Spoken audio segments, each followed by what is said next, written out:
Salut, c'est Adrien de la chaîne Money Monkey. Ça fait 1 an que j'ai pas publié une vidéo, j'en suis désolé, j'ai quelques excuses, mais c'est pas l'objet de cette vidéo. L'objectif de ma chaîne, c'est de vous informer, de vous éduquer sur la finance personnelle, de mieux gérer vos pépettes et de faire un maximum de cash ou de blé et de vous sentir beaucoup plus libre d'un point de vue financier. Alors, la question d'aujourd'hui qu'on me pose sans cesse, vraiment sans cesse, c'est Adrien, comment est-ce que je peux commencer à investir?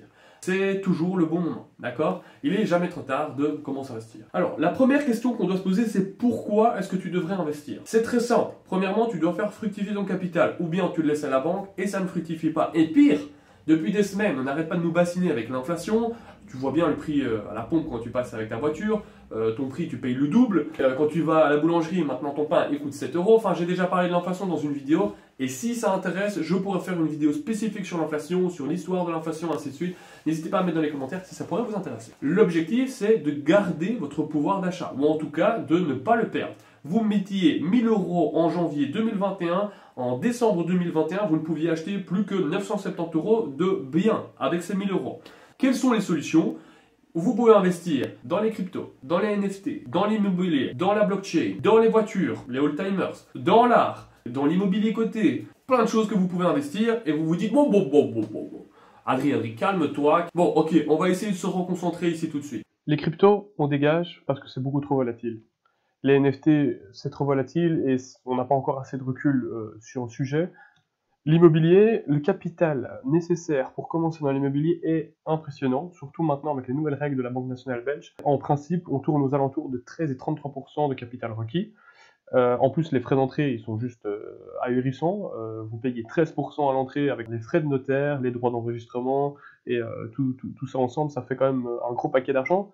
Et puis aussi, bon, l'immobilier, un point négatif, c'est que c'est pas liquide. Si demain vous avez besoin d'argent pour raison XY, revendre une maison, ça se fait pas du jour au lendemain. Le Forex, on dégage parce que c'est beaucoup trop volatile, ça demande énormément de temps et ça demande de l'expertise. Pourquoi ça demande du temps? Parce que le Forex, donc les devises, le marché il est ouvert 24 heures sur 24, 7 jours sur 7.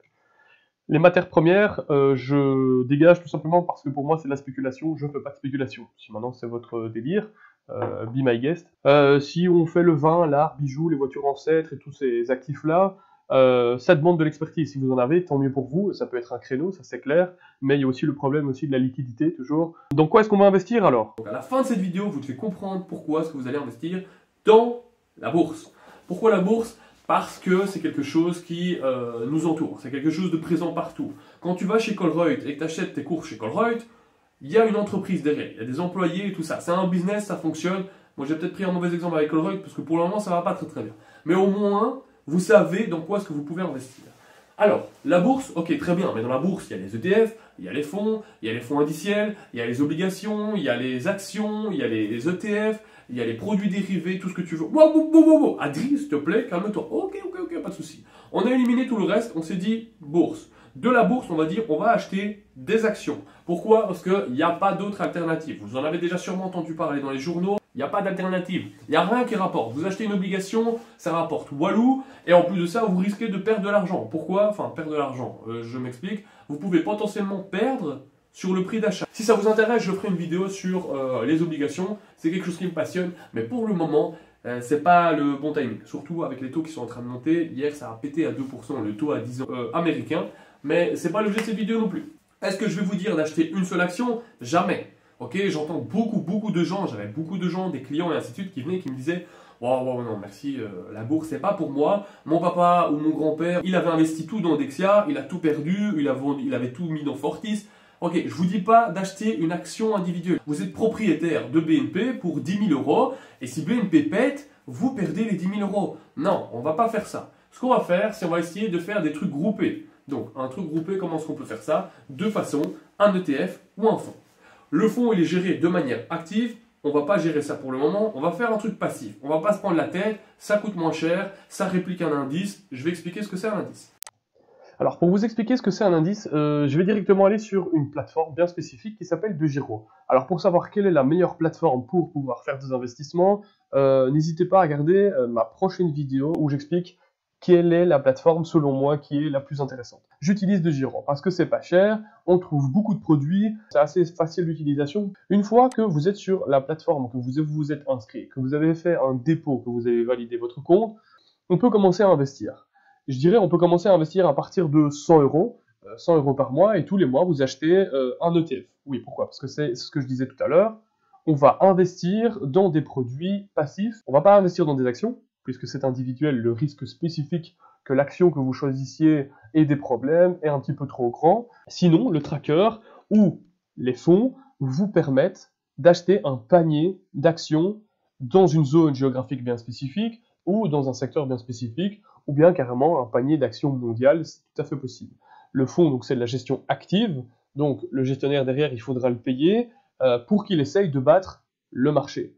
Donc si j'achète un tracker ici, je vais par exemple taper ici pour les Belges. Alors pour ceux qui connaissent le Bel 20, donc en Belgique on a 20 sociétés avec les plus grosses capitalisations qui sont cotées sur l'indice du Bel 20.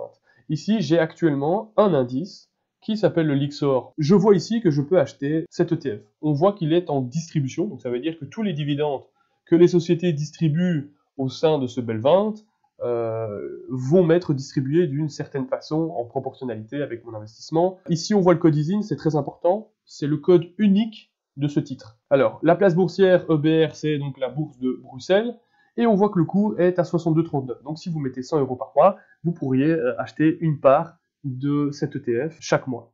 On voit la variation journalière. Le volume, c'est le nombre de titres qui sont échangés aujourd'hui. Donc, si je suis intéressé par cet ETF, je veux investir dans les 20 plus grosses capitalisations boursières en Belgique, je peux cliquer dessus et l'acheter. Si ça vous intéresse de savoir quelle est la composition du Bel 20, vous pouvez aller sur Google, Bel 20, le premier, Easy Bourse, et on voit toutes les sociétés qui composent ce Bel 20. Si par contre vous voulez investir plutôt sur la France, ce serait le CAC 40, qui est l'indice de référence, et là on a tous des ETF sur le CAC 40, il y en a qui sont avec des effets de levier et ainsi de suite, donc il faut faire un petit peu attention, il faut un petit peu rechercher. Si vous voulez investir sur le monde, on va mettre le World, Amundi Index MSCI World, ça peut être intéressant de faire ça. Il faut regarder les frais aussi, ça peut être intéressant. Ce qui est toujours très important aussi à checker, c'est effectivement le volume. Plus il y a du volume, plus il y a de la liquidité et plus on est tranquille. Donc voilà un petit peu, l'idée est de faire votre premier investissement. Je vais prendre l'exemple ici, vous avez 100 euros à investir, vous voulez investir plutôt dans un secteur spécifique, par exemple vous êtes fan de jeux vidéo, voilà, Vanek propose un ETF sur les jeux vidéo et le e-sport. On peut regarder la composition de cet ETF. Alors, si on regarde par exemple la composition de ce Vanek, on voit qu'il y a 9% dans Nvidia, il y a 7,39 sur Tencent, Activision Blizzard, Nintendo et ce genre de choses. Et on peut carrément voir la répartition géographique, on peut voir beaucoup de choses. Imaginons que je souhaite acheter cet ETF, parce que j'adore les jeux vidéo. Je vais regarder ici lequel peut être le plus intéressant. Il faut regarder les bourses. London Stock Exchange, c'est beaucoup plus cher, étant donné que moi je suis en Belgique. Donc je vais aller sur Xetra, la bourse en Allemagne, et je vois que le cours est à 29,90. Je vais cliquer dessus. Une fois que j'arrive ici, on voit un peu l'évolution du graphe. Je peux regarder sur 1 an, 3 ans, 5 ans. On voit que c'est quelque chose qui a fortement augmenté. Puis en 2021, il y a eu beaucoup de volatilité. Et la guerre en Ukraine, on voit qu'il y a eu une grosse correction. Donc je pense que ça peut être un point d'entrée intéressant. Je ne conseille pas cet ETF, d'accord? C'est pour moi. Chacun doit faire sa propre étude. Si vous recherchez quelque chose de plus global, un ETF mondial peut faire l'affaire. N'hésitez pas à regarder un petit peu sur Internet. Ensuite, pour acheter, je clique sur Achat. Ici, il va me proposer un prix, 9,905, c'est le prix actuel. Je peux acheter avec un cours limite, je le fais toujours, parce que si je fais au marché, je vais acheter au premier vendeur. Le premier vendeur qui vient et qui me dit, imaginons que le prix a augmenté de 2 euros d'un coup, et le premier vendeur me le propose à 32 euros, je devrais l'acheter à 32 euros. Non, ici je vais faire un cours limite, et je vais mettre 29,91. Quantité, pour l'exemple ici, je vais en acheter 3. Ça représente 89,73 euros. Si on part sur une idée d'investir plus ou moins 100 euros. C'est bien à l'ordre du jour, donc à la fin de la journée, si mon ordre n'a pas été exécuté, mon ordre passe aux oubliettes. On voit ici le cours, l'achat et tout ce qui s'ensuit.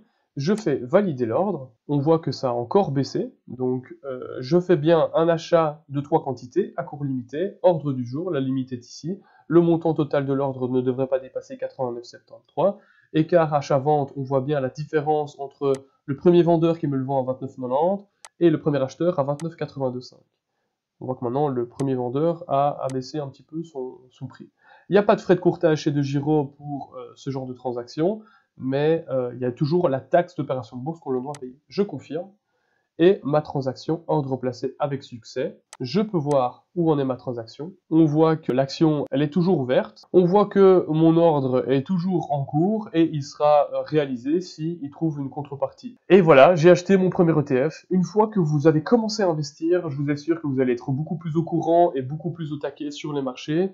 Et peut-être que ça vous prendra de passion et vous serez intéressé de discuter avec moi sur Facebook, sur YouTube, peu importe, n'hésitez pas à laisser un commentaire. N'hésitez pas à liker cette vidéo si elle vous a plu. N'hésitez pas à la partager si vous pensez que ça pourrait être utile à quelqu'un. Et surtout, n'hésitez pas à mettre un petit pouce bleu. Ça m'aidera pour les algorithmes. Et ça fait toujours plaisir de lire vos commentaires. Je vous souhaite une excellente journée et à la prochaine vidéo. Ciao, ciao!